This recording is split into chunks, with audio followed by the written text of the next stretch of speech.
ആവശ്യമില്ലാത്ത വാഗ്ദാനങ്ങൾ കൊടുത്തായിരിക്കരുത് കല്യാണം. ഇപ്പോൾ കണ്ടുവരുന്ന പല കാര്യങ്ങളുണ്ട് അല്ലേ. പെൺകുട്ടിക്ക് പഠിക്കാൻ പോകണം എന്ന് പറയുന്ന സമയത്ത് ചെക്കൻ്റെ വീട്ടുകാർ കല്യാണം നടക്കാൻ വേണ്ടി പറയും, ഓ അവക്കെന്താ പഠിക്കാൻ പോകാലോ, ഓ അവൾ ഇഷ്ടമുള്ള ഡ്രസ്സ് ധരിച്ചോട്ടെ, ജോലിക്ക് പോകുന്നതിന് ഞങ്ങൾക്കൊരു കുഴപ്പമില്ല എന്ന്.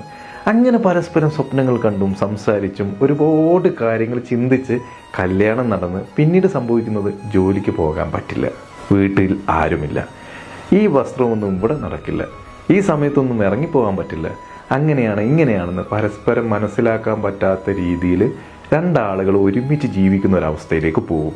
അങ്ങനെയാകുമ്പോൾ എങ്ങനെയാണ് നല്ലൊരു ജീവിതം കെട്ടിപ്പടുക്കാൻ കഴിയുക?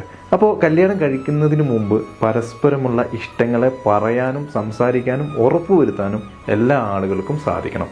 അല്ലെങ്കിൽ ജീവിതം ഒരു നരക ജീവിതമായിരിക്കും. ശരിയല്ലേ?